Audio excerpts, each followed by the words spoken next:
We're back for our daily college basketball best bets here on Saturday, February 8th. We've got 10 best bets for you today. Obviously, we hit our 110 like goal mark. That was a convoluted way of saying that, but we hit 110 likes yesterday, so here we are with 10 best bets for today's video. Now, yesterday, it was a pretty bad day. I witnessed Nevada go 8 for 18 from the free throw line. Sorry, Utah State go 8 for 18 from the free throw line, lose that game at Fresno, or not cover the game at Fresno. It was just an all-around bad day. 1-4. Yeah, it's the worst day we've had in over a week. So I think it's going to be a lot better today. Again, we were very limited with the slate that we had yesterday, with there only being 7 games in college basketball. I like this schedule a lot more today here on Saturday. And folks, before we get into the video, make sure to hit that subscribe button down below for some more daily college basketball best bets here on the channel. Later today, we'll have our NBA predictions, a big one today in the association. Anthony Davis makes his debut with the Dallas Mavericks as they take on the Houston Rockets. It's the first game with the NBA today, so make sure to check that video out in a couple hours. And also, make sure to go check out our Super Bowl prediction, obviously, Chiefs-Eagles Sunday night. Make sure to check that one out. That's linked in the description down below, along with our UFC 312 predictions. Dricus du Plessis taking on Sean Strickland, of course, in Sydney, New South Wales for the middleweight championship. That full card prediction is in the description down below. That card is tonight, obviously, again, from Australia. Okay. We've got 10 predictions for today, and we're going to 10 best bets for today, and we're going to start things off in the Big Ten. Fade Indiana any chance you get. That's the mindset I'm taking right now. Michigan's going to go into Indiana, and they're going to beat the crap out this team. 2.5's not enough. Michigan's going to go in here, and they're going to wreck shop. I get it. They went to Rutgers a couple days ago, or a week ago, and they won the game by 3 points. Hell, that covers against Indiana. I'll make the case Rutgers right now is playing much better basketball than Indiana is. I think Indiana is absolutely abysmal. Mike Woodson is going to retire/step down at the end of the season, but you know what that means? No, Mike Woodson's still around this season. They're not getting rid of him. He's going to stay for the remainder of the year. So that problem is still, a factor. Mike Woodson's still here, and obviously there's going to be a lot of speculation who's going to be the next, head coach of Indiana. ESPN suggesting it might be Brad Stevens. I highly doubt that. Again, we'll get into that later, obviously, or we'll see again in the offseason, but for now, Woodson's still the head coach of Indiana, so the Hoosiers ultimately still have that Woodson problem, and I don't think this team is that great. We have watched this team through ups and downs all season long. Well, right now, it's been nothing but downs. 4 straight losses, a road loss at Northwestern, a loss at home against Maryland, I believe, on a Saturday morning. It was either a Saturday or a Sunday. They go to West Lafayette, lose to the rivals in Purdue, and they go to Madison, Wisconsin, and lose the game by 12 points in their last one to Wisconsin. I don't think they beat Michigan. Michigan are 2.5-point favorites in this game. I'm fine with that here for the Wolverines, who are a 9-2 team in the conference. Their only losses have come on the road to Purdue and Minnesota. I think Minnesota beats Indiana right now. If I'm being honest with you, I think Minnesota, the way they are right now, when IU doesn't have to go to Minnesota this season, but if they match up with them in the Big Ten tourney, if Minnesota gets there, I think Indiana loses that basketball game. That's just how poorly I think this team's playing, if I'm being honest with you. I do feel like that Michigan is the better basketball team right now, and it's not even close. I get, again, why the odds are where they're at, because it's a game at Assembly Hall, obviously, and Michigan has had some, big troubles on the road. Hell, their last game in the state of Indiana, they go to West Lafayette, and they get blown out by the Boilermakers. But again, Purdue's just an entirely different team, obviously, than the Indiana Hoosiers. The Minnesota game sucked. They were undefeated at the time in the Big Ten, and they go to Minnesota and lose, but 3 straight wins for Michigan, a home win over East Baldwin and Penn State, a road win at Rutgers, and then a win at home against Oregon. What I will say about Michigan is that they play really close basketball games. That's just kind of what they do, at least recently. You get Golden, Trey Donaldson, Danny Wolf, obviously all leading the charge for this team. I think it's going to be too much for Omar Ballo to handle, especially with Golden and with Danny Wolf down low. Ballo's good, but sometimes Indiana does get stuck in these games where it's just Ballo performing, obviously. And then Mbako's been a lot better recently as well. Mbako was going through a crazy cold streak, but he has come on of sorts recently. But the rest of the team's just so mediocre. Malik Reneau's been dealing with injuries all year long. Trey Galloway, again, I keep saying it every time we talk about Indiana basketball. Galloway just needs to find a job. And then it's just Luke Goody's not horrible. You get Miles Rice. Anthony Leal's role has been absolutely nothing this season for the most part. Same with Gabe Cupps, who played some last year as well. It's just, this Indiana team's pretty brutal, man. It just is. IU has been bad all season long. They've shown some signs, but I don't think they win this game. I know they've been on the road for majority of this losing stretch here. Again, the only home loss, or the only home game being that loss to Maryland in a game that they choked like crazy. But I think Michigan's, again, just the way better team, obviously. I think Ballo's going to struggle a lot in this game just because of the bigs of Michigan. And I wouldn't trust Indiana to win absolutely anything right now. I don't think they're going to fall out the Big Ten tournament because it would take a really bad collapse. But they could, honestly. If Iowa starts winning, if Minnesota, and seeing how, again, Minnesota and Northwestern play, there's a chance IU falls out. I don't know. Again, it's weird. I say it all the time with Indiana. It's weird now how they're a football school. It's just, it's Indiana. This is, again, in 49 states, it's basketball. In another state, or in Indiana, it's something else. I totally butchered the saying. But gone are the days of the Hoosiers as a powerhouse. I think Michigan walks into Assembly Hall and beats them. We've seen so many teams go into Bloomington and win. I think Michigan's going to be another one of those squads. We'll take Michigan. My goodness. Michigan -2.5 on the road at IU. We think they win it. We think they cover. Again, Michigan has lost twice on the road this season. I don't think Indiana is going to be the third. Give me the Michigan Wolverines on the road here against Mike Woodson's last season in Bloomington with the Indiana Hoosiers. We're taking Michigan. Next up, we go to basically the same line, just flip it. We're taking the home team in the spot. Vanderbilt at home here against Texas in the SEC. I like Vandy in Nashville. Vanderbilt's a much better team at home than they are on the road. Much better, and it's not even close, really. You look at what this team does on the road compared at home. Their last 3 games at home compared to their last 3 games on the road.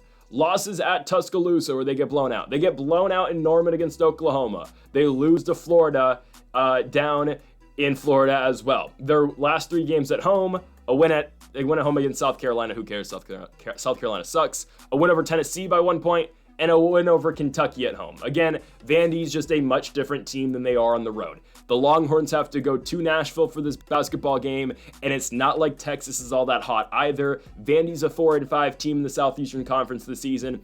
Texas is a 4-6 team. The Longhorns have lost 2 out of their last 3 going into this game. A loss at Ole Miss, a win on the road at LSU, but LSU is absolutely abysmal, and then a loss in their last game at home against the Arkansas Razorbacks in a game that a lot of people expected Texas to go out there and win. The Longhorns are too shaky for my liking. They're a better team at home than they are on the road.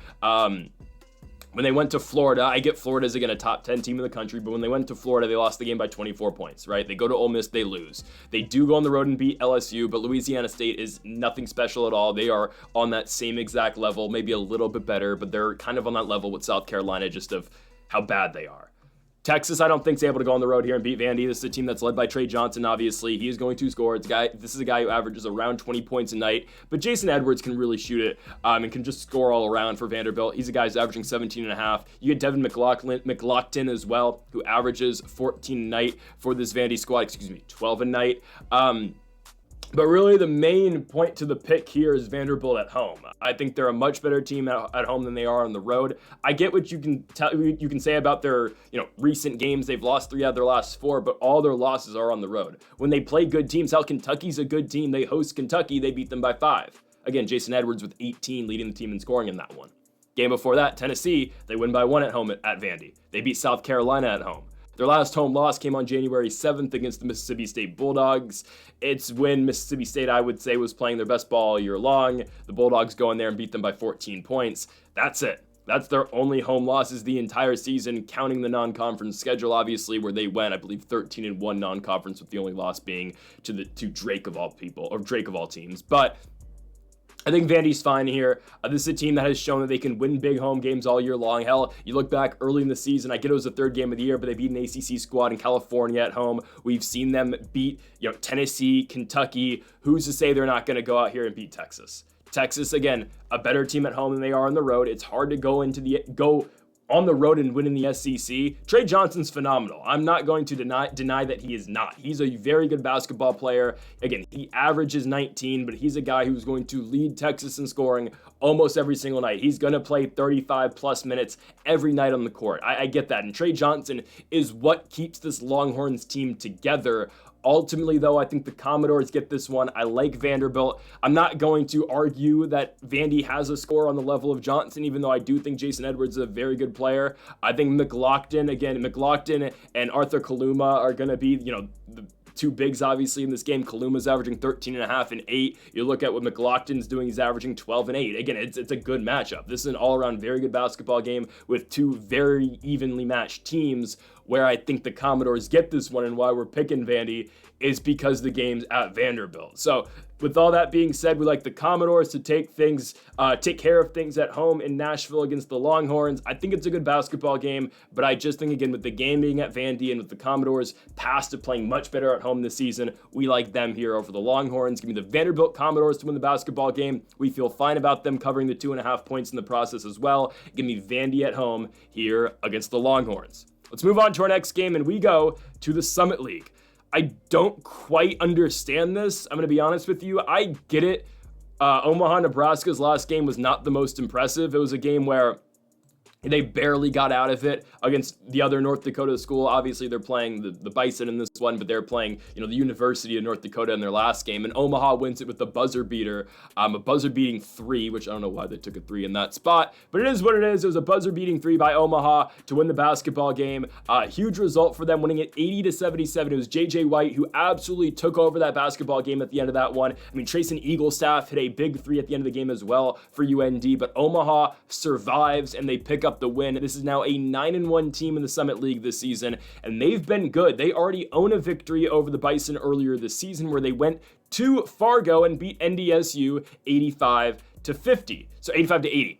My goodness, that would be something. But we talked about in the last game, or before Omaha's last game, Markel Sutton is a very good player. I can make the case that potentially Sutton is the player of the year in the Summit League, but J.J. White has really emerged as that next guy here for Omaha. Hell, he has scored 35, 23, 24 in their last 3 victories. Sutton's been good as well, but J.J. White, especially at the end of the second half, this is a guy that really takes over a basketball game, and Omaha has proven themselves to right now be the best team in the Summit League. Now, I do worry for this team once we get into the Summit League tournament. I mentioned it earlier in the week, and I'll say it again. I do think that Omaha and St. Thomas, Minnesota, I think they have more than there's more than a possibility that both those teams get upset in the Summit League tournament just against NDSU and SDSU, the Jacks and the Bison, teams that have, been there and done that and won a lot before in the Summit League tourney.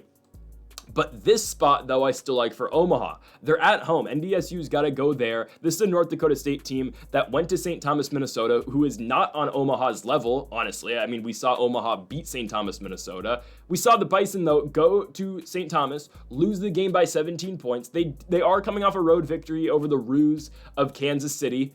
Okay, and then the game before, though, the St. Thomas loss, they lose to South Dakota State as well at home in Fargo. They're good. I'm not going to deny that. Again, I saw North Dakota State in person this year. Got to watch them play at Santa Clara. They've got 2 really good basketball players. Jakari White, one of their guards, and Jackson Money's a guy who's averaging 20 points a night. They've got some good players. Mason Miller's not a bad point guard for this team either. I get that.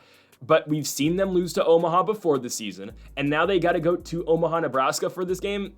I like the Mavericks here. I like Markel Sutton a lot. Again, at his best, Sutton can be, the best player in the Summit League. I know, again, you might want to give that honor to Oscar Clough this season, who's been dominating for South Dakota State, the former Wazoo transfer, obviously, from Australia. But Sutton's been that guy. Maybe Jackson Money as well, you can look at as potentially the player of the year in the Summit League, but who knows? I mean, there's been some really good players, by the way, who have come up this league. Max Asmus, Asmus, Baylor Shireman, Zeke Mayo. There's been some good players. Just saying. Anyways, J.J. White, though, his emergence has been huge. He's been able to hit those big shots. He's great from beyond the arc. This is a guy who shoots 42% from three-point land this year. That's the presence that J.J. White brings to this team. Tony Osborne's not bad either. Lance Waddles is another one of those guards for the Mavericks. But again, it's all about Sutton and White, and those are the guys that are going to take over this game for Omaha. We've seen them beat North Dakota State early in the season, and I think they do it again tonight. Now, on a neutral site, when they play in the Summit League tournament in Sioux Falls, I don't know, man. This would be the 1-4 matchup. We've talked about this before in the Summit League. We expect, obviously, Omaha, North Dakota State, South Dakota State, and St. Thomas to likely win their first-round matchups, and then we get the Final Four of likely Omaha versus NDSU and St. Thomas, Minnesota versus South Dakota State. I'll be honest with you, I think South Dakota State definitely beat St. Thomas, Minnesota, and the Omaha, North Dakota State matchup in Sioux Falls, for me, is a toss-up. But in this spot, I really like Omaha. North Dakota State going on the road to play Omaha, a Mavericks team that has beat them before this season. We're going to take the Mavericks. Again, if we see this matchup later on in the year for a third time in the Summit League tourney in Sioux Falls, it might be a different story, but for now, I like the Omaha Mavericks. Again, it's all about Markel Sutton and JJ White. White's emergence recently has made Omaha that more tricky to figure out, so I'm going to take the Omaha Mavericks at home, and I don't understand the line. I don't know why they're underdogs in this game. I get it, they played UND very tough, but North Dakota, in all fairness, plays everybody tough. They went to South Dakota State and beat them. Or, that game was in Grand Forks. But still, they beat South Dakota State, the Jackrabbits, who have been, again, the best team in the Summit League for the last 10 seasons. So, a loss or a close game against North Dakota really doesn't mean much. I don't know why they're dogs in this spot, but we're going to take advantage of it. Give me the plus money here for the Omaha Mavericks, plus 1.5, plus 110. We're just going to take the straight plus 110 on the money line. Give me the Omaha, Nebraska Mavericks to win here in this spot for the second time this season against the North Dakota State Bison. Let's go to our fourth best bet of the video, as we got to go back to the Horizon League. It was a disappointing performance in their last game for the Cleveland State Vikings, going to Highland Heights, Kentucky, and losing to the Northern Kentucky Norse. They return home for a huge matchup. 1 versus 2 kind of in the Horizon League. I get the Mastodons of Purdue-Fort Wayne exist as well, but you get Cleveland State and Milwaukee here. It's a huge matchup. These two teams have not matched up yet this season, if I'm not mistaken, right? Oh, no, they did. Cleveland State did go to Milwaukee and lose. That's fine. That game was, I believe, still in 2024, or it was in January. No, it was in December. So it's been a while. So excuse me for forgetting that basketball game. But it was December 5th when these two teams first met. What did Cleveland State do after losing that initial game to Milwaukee to kick off Horizon League play? Oh, they only proceeded to win 13 straight games. And sure, they are coming off their first loss since that initial Milwaukee loss in early December, and that's the loss against Northern Kentucky. But guys, I watched that game. Northern Kentucky played their best game all year long. The Norse shot lights out, and there were so many spots, especially in the second half. It was just like, I don't know what the Vikings could have done better. This is usually a very good defensive basketball team, but Northern Kentucky puts 50 on them in the second half, and it was just, I couldn't believe what I was watching. I'm serious. Northern Kentucky would not miss shots in that second half. First half between Cleveland State and the Norse, very evenly matched. They went into halftime tied 36-36. Cleveland State puts up 40 in the second half, but Northern Kentucky puts up 50. So it was one of those games. Northern Kentucky shot lights out. It is what it is. You move on. Cleveland State still in first place in the Horizon League, and now they host the Milwaukee Panthers, a Milwaukee team that just matched up a couple games ago with the other elite team in the Horizon League, that being the Mastodons of Purdue-Fort Wayne. That was a game that Milwaukee lost by 2 points. They're coming off a road victory over IU Indianapolis, but IU Indianapolis is absolutely horrendous. This is a spot where Cleveland State's going to get them.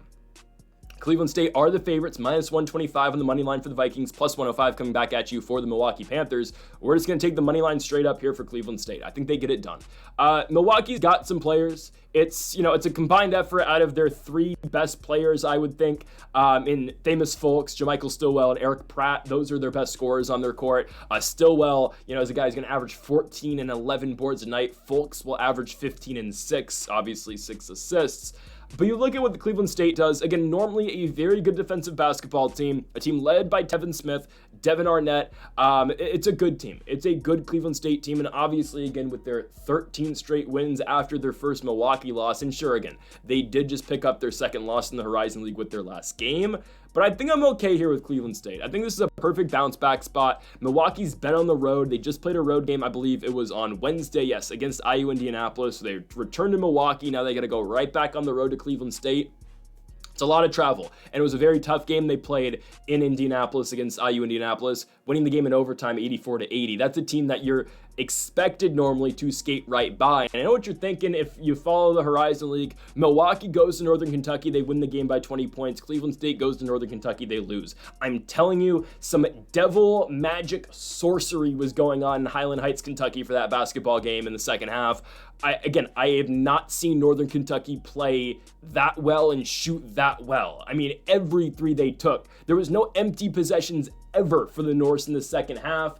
It was a stark contrast from the first half to the second half in Highland Heights for that basketball game. I'm not going to put that game on Cleveland State. I'm just going to say, all right, Northern Kentucky had their night. That was their Super Bowl. We don't expect the Norse to really be anything of note. They are a 6-7 team in the Horizon League. We will see what they can do in the tournament, at least for the Horizon League. But I'm not expecting the Norse to make that big of a run. They will likely be a first or a second round exit in the Horizon League tourney in about a month's time. I'm fine with Cleveland State here. I really am. Perfect bounce back spot. They get Milwaukee at home. Milwaukee just played a very tough game on the road in overtime against one of the worst teams in the conference. I mean, I personally think IU Indianapolis is the second worst team in the Horizon League. Obviously, again, the Green Bay Phoenix are by far the worst. But it is what it is. I think Cleveland State's okay in this spot. They should be able to shut down Milwaukee defensively, and we have a lot of trust in what Cleveland State can do offensively at times. Again, Tevin Smith can get you a bucket. Dylan Arnett can get you a bucket as well. I think we're okay here with Cleveland State. I'm going to take the Vikings at home to win the game. You can take the spread -1.5, but personally, again, I would just play the money line, -125 at home here for the Cleveland State Vikings. Let's move on now to our fourth best bet of the video. Fifth. Math is hard sometimes. We've got the biggest game of the day in Auburn, Alabama. The Florida Gators, who are ranked 6th in the country, go on the road to take on, by far, the best team in college basketball in the Auburn Tigers. Shout out to the NBA shout out to ESPN for screwing this up, by the way. Initially, Florida and Auburn was supposed to be on ESPN. It was their big game of the day for college basketball. And you know what they did? They bought the rights to the Pacers-Lakers game, which is also at 1 o'clock today, only for Luka not to play and only for LeBron James not to play either, because they're both going to be preparing for Monday's game that the Lakers will be debuting Luka again against the Utah Jazz. Now, personally, I'm going to be at the game on Monday. I'll likely vlog the game, so you'll probably, if you care, you'll probably get to see my experience at the game here on the channel. I'll vlog the entire thing. So I'm okay with LeBron taking the night off, okay? And Luka not playing until Monday. I have a suite for the game. I'm pretty excited. Regardless, Florida and Auburn here. ESPN screwed this up. So again, you get to watch the LeBron and Luka-less Lakers, potentially no Austin Reeves either, take on, the Pacers, who I really like, but, this is the game today for college basketball.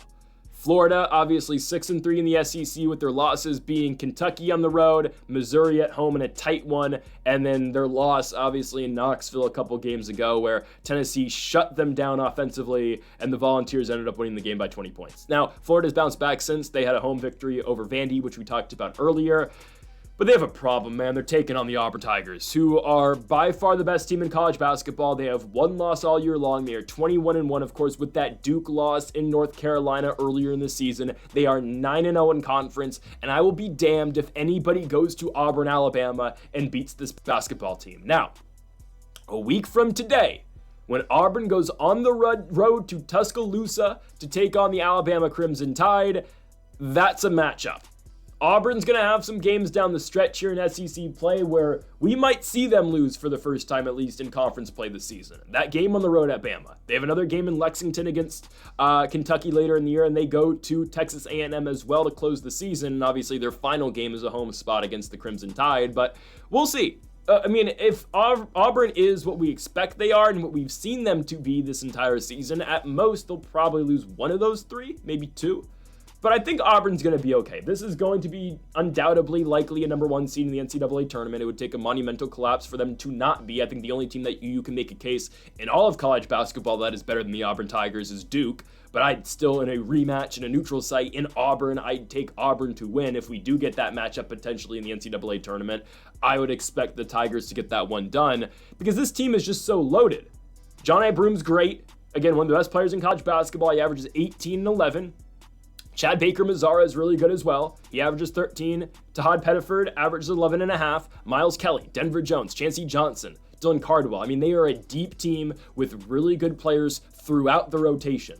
But again, John Broom makes this basketball team. He's the best player on the court. Auburn was able to survive with him off the court with his injuries. And now he's back, and Auburn just looks that much better. They're not struggling in some of their SEC games like they were without Broom. I mean, again, since Broom's return, right, Tennessee win. LSU win on the road, they win by 13. They go to Oxford and beat Ole Miss by 10 points. And in their last spot, they beat Oklahoma at home by 18. The comp I'll make for this game is, again, when Florida went on the road to Tennessee, it's hard to go on the road and beat ranked teams in the SEC. They lost by 20 points. When they went on the road to Lexington, Kentucky, to the Rupp Arena, they lose by 6 points to Kentucky. Again, when they go on the road against ranked teams, they lose. I think Auburn absolutely smacks Florida in this basketball game. And I think the Gators are good. This is a very good team. Walter Clayton is a very good player. He averages 17.5. Elijah Martin averages 15. Will Richard, Alex Condon. This is a good basketball team. Florida is, I'd say, probably 4 right now in the SEC. I don't know how you want to rank them in Tennessee. I don't know where you want to put the Volunteers because they've been kind of shaky. But again, they've split with Florida in 2 non-competitive basketball games. I think, again, if I still to rank the SEC squads, personally, yeah, I go Auburn, Bama, Tennessee, Florida probably. And then probably Missouri? I think we're probably going Missouri 5. Yeah, Tennessee just snuck one out against Missouri recently. But the SEC is good. I'm not denying that. By far the best conference in college basketball. It is miles better, obviously, than the ACC, where Duke is playing right now. So that's the difference between Auburn and Duke. I mean, Duke's getting to play Clemson today, which is by far their toughest opponent. But exactly at the same time, Clemson is their toughest game this season. Here's Auburn on the same day taking on the number 6 team in the country at home. I think Auburn clears him here. I think Auburn's able to cover this spread. And I think they, again, for the 10th time this season, the Auburn Tigers prove why they are the best team in the nation. Okay? I know, again, the Tennessee game a couple weeks ago, they only won the game by 2 points. Broom was coming back. He's fully back into the swing of things now. And Auburn, again, is putting double-digit beatdowns on teams again. 13 at Louisiana State. I get LSU sucks. 10 points on the road at Ole Miss. And then again, the Oklahoma victory kind of signifies everything we think of Auburn and how great this team is. The win over the Sooners by 18 points. Auburn gets win at 22 today against Florida. They pick up the victory. They cover the 8.5 points. Sign me up for back-to-back road spots next week for Auburn. They go to Vandy, to Bama, back-to-back spots. I think they win both of them. We'll see. Again, next week, Auburn, Bama, game of the year by far. We get to see Auburn on the road against their in-state rivals. I cannot wait. But for now, give me Auburn to win the basketball game and cover the 8.5 points as well. Next up, we move to our 6th best bet of the video. We go from, a game with crazy stakes, the entire world is watching, at least the entire world of college basketball is watching, to another game where I'm sure the entire world of college basketball is watching, from the McDermott Center in San Antonio, Texas. We have Southeastern Louisiana taking on Incarnate Word. I just like the value here a lot. I really do. I think Southeastern Louisiana is the way better basketball team. This is a squad that is 8-4 in the Southland Conference this year, 14-9 as a whole, taking on an Incarnate Word team that is under 500 both in conference and as a whole, 11-12, and a 4-8 conference record for the Incarnate Word Cardinals. They have been nothing special all season long, which makes me even more surprised the odds of where they are at. I don't know how Incarnate Word is a favorite in this basketball game, considering just a couple weeks ago, the Cardinals played the Lions and Southeastern Louisiana won by 23 points. It's even worse than I thought it was. I just messed it up. But still, what are we doing here? I don't understand the odds for this basketball game. I really don't. I guess it's because Incarnate Word just went to McNeese and played them very competitively and almost beat by far the best team in the Southland Conference. But they still lost the game by 2 points. Prior to that, back-to-back victories over Houston Christian and New Orleans. I mean, sure, Houston Christian's a much better team than the Privateers are, but that's nothing special. They were home victories. Okay, great. It is what it is. Or they went to New Orleans. Oh, big whoops. But again, the loss in their last game to Southeastern Louisiana was by 23. Prior to that, a home loss to UT Rio Grande Valley. A loss to Texas A&M Corpus Christi at home. A loss at home to Nichols. They go to Houston Christian, lose. They go to Lamar, lose. They're not impressive. They're really not. I don't understand the line in this basketball game.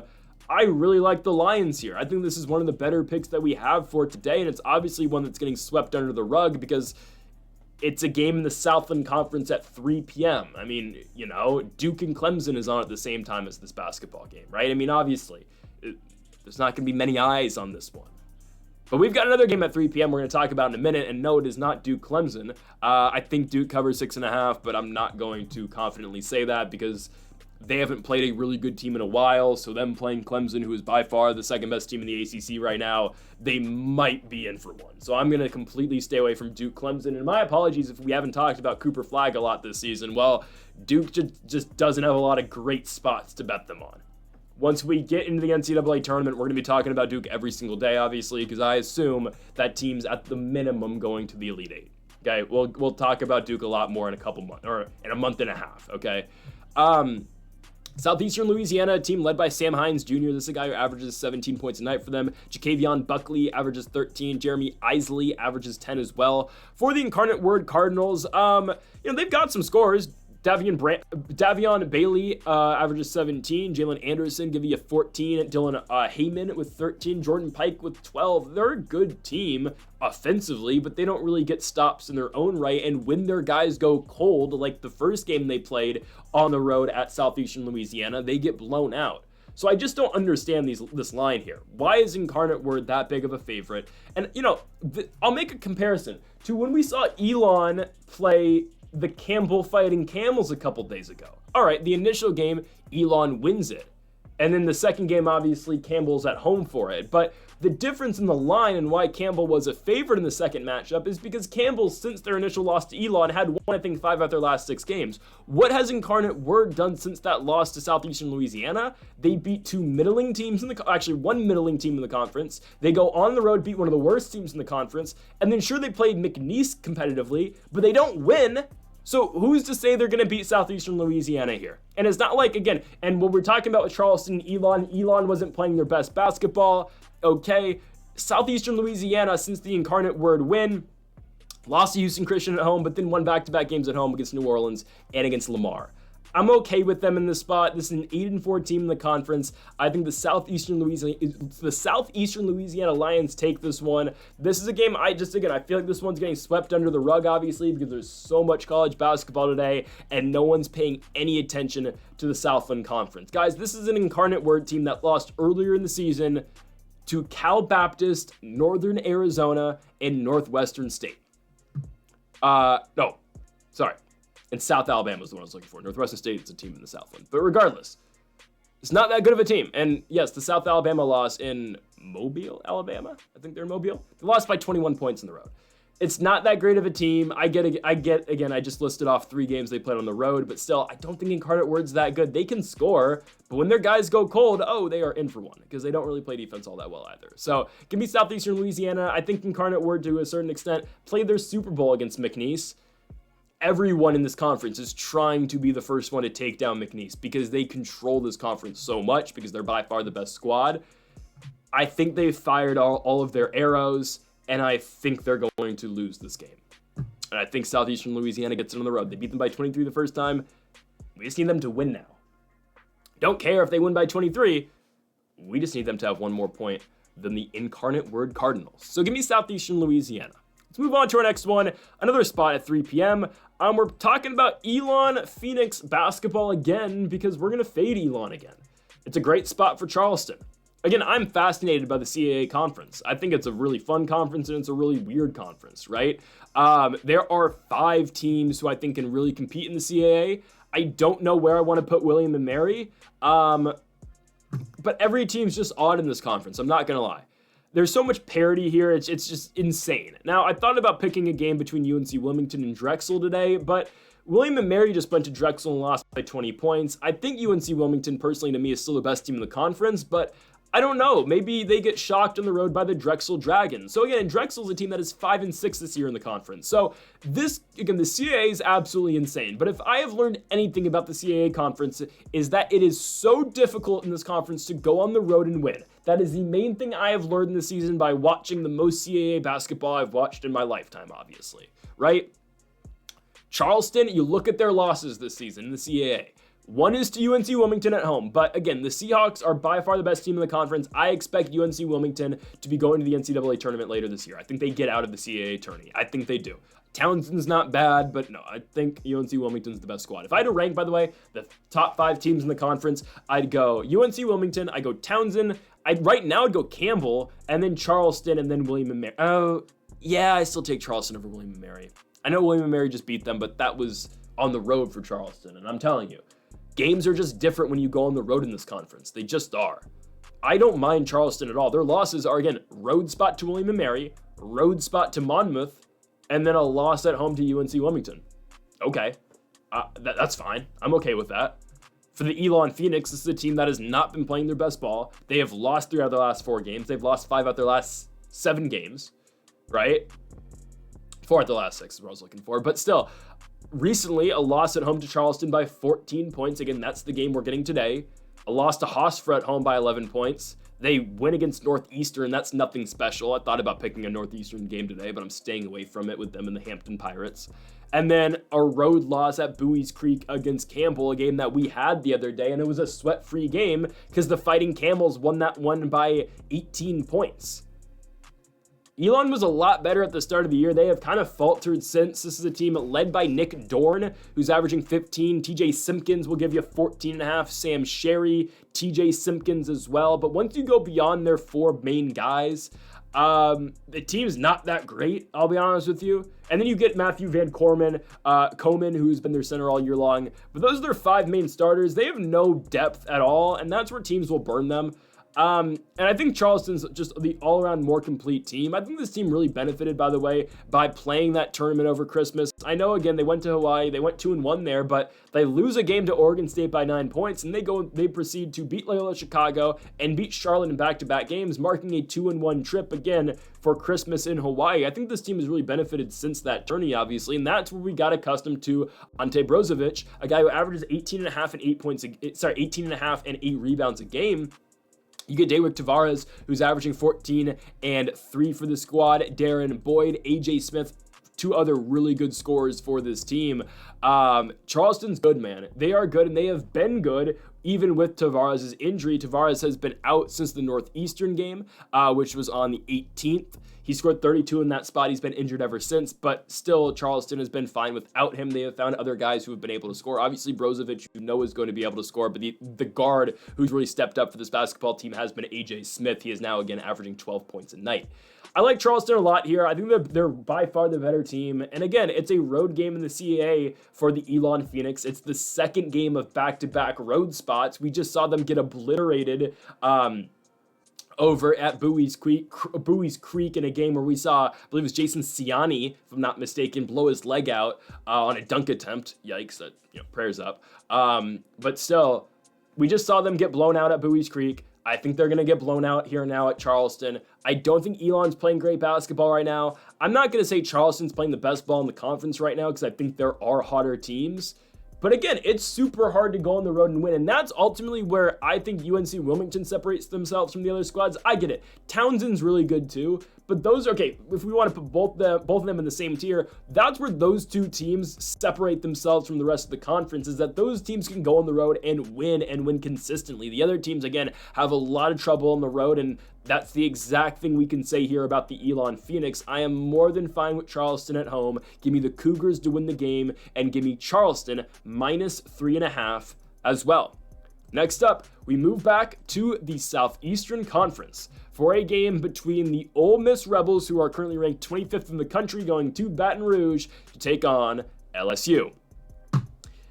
I get Ole Miss is going on the road, but they're only 5.5 point favorites here in Baton Rouge. LSU's really bad, guys.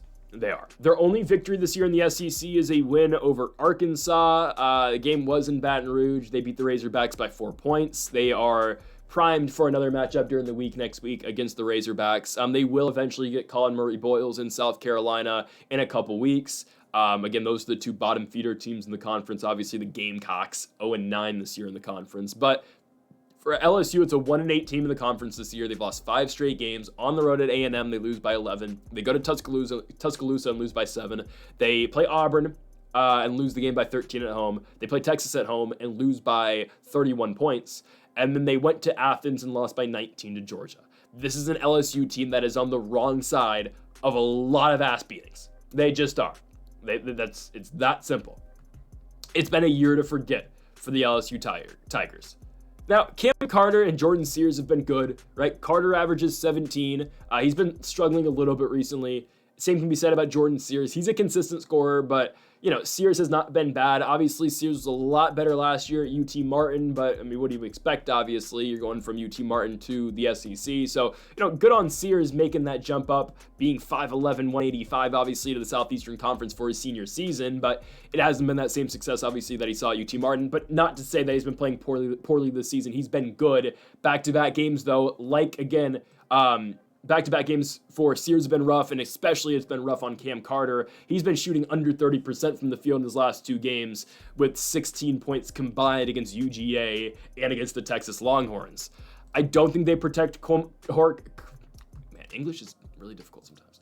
I don't think they protect home court here. It's crazy I don't make more mistakes recording straight through, but I try to limit the edits as much as possible. Regardless, give me the Ole Miss Rebels here, right? Ole Miss is coming off a home spot where they won against the Kentucky Wildcats, beating Kentucky by 14, a very good win there. We've picked Ole Miss quite a bit, I guess, and maybe more than we should. They're a middling team in the conference, but obviously, again, a team that is going to be in the tournament this year, a team that is on the cusp of the rankings, if not in the rankings like they are right now. Sean Padula does step up in big moments, like we saw at times in the Mississippi State game.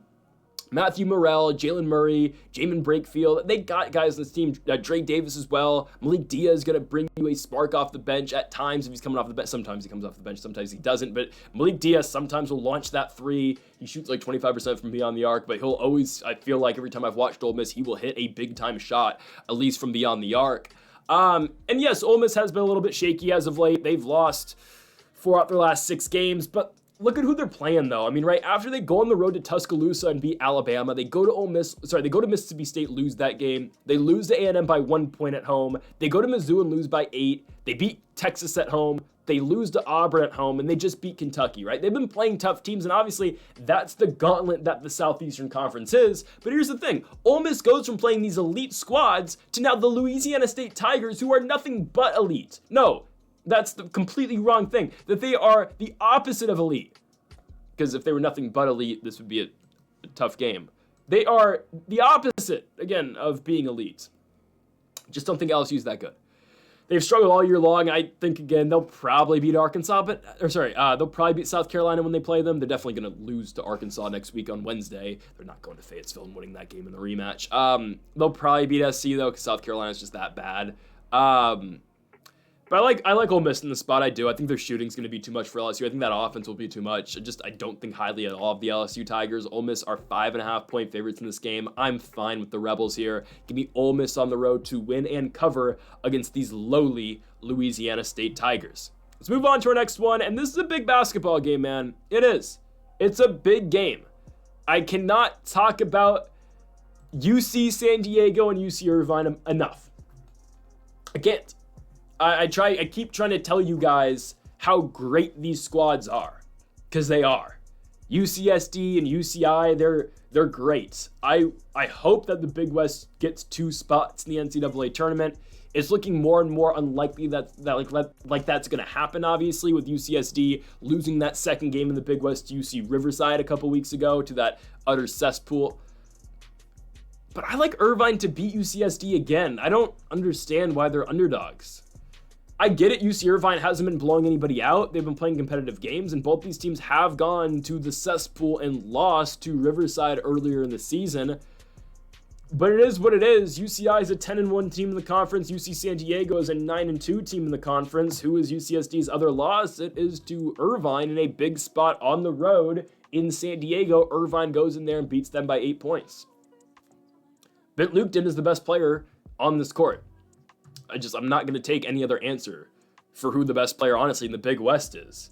Burrington Hargis has been playing great basketball for Riverside, but Lukton, I think, is the best guy in the conference. I really think he is. Just the impact he has on this team, the defense, and really the command or at least the attention he brings to the UCI offense, because he gets swarmed on that side of the ball. When Lukton has the ball, every defense, you see 3 guys on him, and it sets up their shooters, and it sets up their other playmakers. We're talking about Justin Hahn. We're talking about Miles Che. Devin Tillis is a really good forward for this team as well. I'm so impressed with UC Irvine. I know, again, they haven't been entirely covering a lot of their spreads recently. That's why we have more than stayed away personally from Irvine, just because they're at that part of the season where they're winning these games. They're winning close spots in the Big West. They're not doing it all that impressively, but all that matters, again, these guys don't care about the spread. Ultimately, all that matters for UCI is that they're winning the games outright, and that's what they've been doing. So personally, that's why I've stayed away from Irvine a lot recently. But this is a game, again, like the last time we got UCSD for Irvine, it's a big-time spot, and it's a big-time spot that Irvine's absolutely going to show up in. They were able to shut down San Diego, UC San Diego, offensively in their last game. The Tritons had so much, trouble, at least coming out the second half. They had so many scoring droughts in that game because the defense Irvine puts on you. And again, on the other side, they're going to hurt you. Miles Che is great. Lupton, again, is a guy who's going to give you a double-double pretty much every single night. Hell, the UC Davis victory for the Anteaters, 21-13-6. I've been saying it all season long. Irvine's a team that's going to make a run in the NCAA tournament. I don't expect them to just win one game. I expect them to win multiple games in the NCAA tournament this year. Again, I think they're a 9 seed. I think they're a 10. I actually wouldn't mind seeing them at a 10, so they wouldn't have to play the 1 seed in the second. I don't care, honestly. Give this team a 10, a 9, 8, hell, give them a 7. I really think Irvine, again, they should be able to run this table. They don't really have that many tough games after this UC San Diego game, right? They've already played Riverside twice. Their only road spots are going to be Hawaii, which might be a little bit tricky just because, again, it is Hawaii. Cal State, Bakersfield, Fullerton, UCD, and then UCSB. They should be able to run the table other than this, as long as they beat UC San Diego. And if they do, again, we expect Irvine to win the Big West, but if UC Irvine sweeps the board here, and ultimately they go, 29-3? Is this not a team that gets an at-large? It 100% should be. I guess it's that same situation we saw last year, kind of with Drake and Indiana State, right? A mid-major, those two teams are really good. Obviously, again, Drake made the tourney, Indiana State made that run in the NIT. And again, in this situation, right, Irvine's Drake and UCSD is Indiana State. We'll see. I think Irvine wins the Big West. I don't think they have another collapse in the Big West tournament. And hell, someone like The Beach wins it this season. But it all starts again with this victory over UC San Diego. We've already seen them beat UCSD. Now UCSD's got to go to Irvine to play them. I don't care. The Tritons have looked a little bit better comparatively, obviously. And, UC San Diego's got guys. I've been trying to campaign for 2 teams out the Big West this year. I have. Tate Jones is good. He averages 20 points a night. He's a very efficient scorer. Tyler McGee's great. Hayden Gray's pretty good too. They've got scorers on this basketball team. But that's fun and all. It's just a different game when you play UC Irvine. Hell, San Diego saw it the first time they matched up with the squad. It's just going to happen again. Give me UCI to win at home. I think it's disrespectful. They're underdogs here. Again, when you play a big game, you find ways to get it done. And honestly, that's what Irvine's done their last 3. Well, they blew out Hawaii, but they go to Long Beach State, they find a way to win in overtime. They edge one out against UC Davis. They will find a way to win this basketball game. It is the biggest game of the year. It's one of the biggest games of the day that nobody's talking about. It's on ESPNU. We love mid-major basketball, and this right here is the best team in all the mid-majors. The UC Irvine Anteaters win the basketball game, and they get it done here at home against the UC San Diego Tritons. We move on to our final best bet of the video, and we go to Tucson, Arizona, as we've got the Arizona Wildcats taking on the Texas Tech Red Raiders. We are going to continue to ride the wave of momentum for Arizona, right? We're going to continue to ride that wave that was started really with that Caleb Love game tire to send into overtime against Iowa State. What has this team done since? They go to Tempe, they beat their in-state rivals. They go to Provo and they take care of the BYU Cougars. Great. That's exactly what Arizona has needed. And I know what you're thinking. Who is their only loss in the Big 12? It is the Red Raiders. But that was on the road. It's a whole nother game now when you got to come down to Tucson to play this basketball team. It just is. And it's an Arizona team that is playing with all this momentum. They have fully bought in to the belief that they are the best team in the Big 12, and for good reason. Now, again, it's probably Houston, if we're being honest, but this team has fully bought in. They get a game against Houston a week from today at home, and it's a spot where if Arizona wins their next 2, which we expect them to beat Texas Tech, we expect them to go to Kansas State and win that game over the Wildcats. They will probably be even next week against Houston at home, I think. The Red Raiders aren't bad, obviously. This is a 9-2 team in the conference. Their losses, 2 losses at home, actually. At home against the UCF Knights, and then a home spot again against the Iowa State Cyclones. After the Arizona win, they go to Cincinnati and win. They beat Oklahoma State. They beat Texas Christian. They beat Houston on the road by 1 point, and they beat Baylor. So again, this team can win, and they can win big games. Obviously, that's the only loss the Cougars have all year long is, again, the Red Raiders going on the road and beating them. This is a team led by Chance McMillan. He's been good all year long, averaging 15-4. You have JT Toppin, again, who seems to be an NBA prospect. Again, averaging 15 points a game in his sophomore season. He is healthy. He should be fine for this game. Darian Williams, again, averaging 15 points. They've got players on Texas Tech, but it's a late night spot in Arizona, and the Wildcats have done nothing but really thrive in this role in the late night spots on ESPN, right? It's a 7:30 spot. It's the final game of the night on ESPN, and I think they win this one. It's the same type of scenario. We saw them go to Provo and win. We saw them win at home against Iowa State, against one of the best teams in the country at the time. And the Wildcats, again, welcome to the Caleb Love experience, but Caleb Love has been playing fairly good basketball. It's, again, in all fairness, it is very off and on sometimes with Caleb Love. But it's a game of momentum. And right now, since he hit that half-court shot against Iowa State, he's been playing fairly well.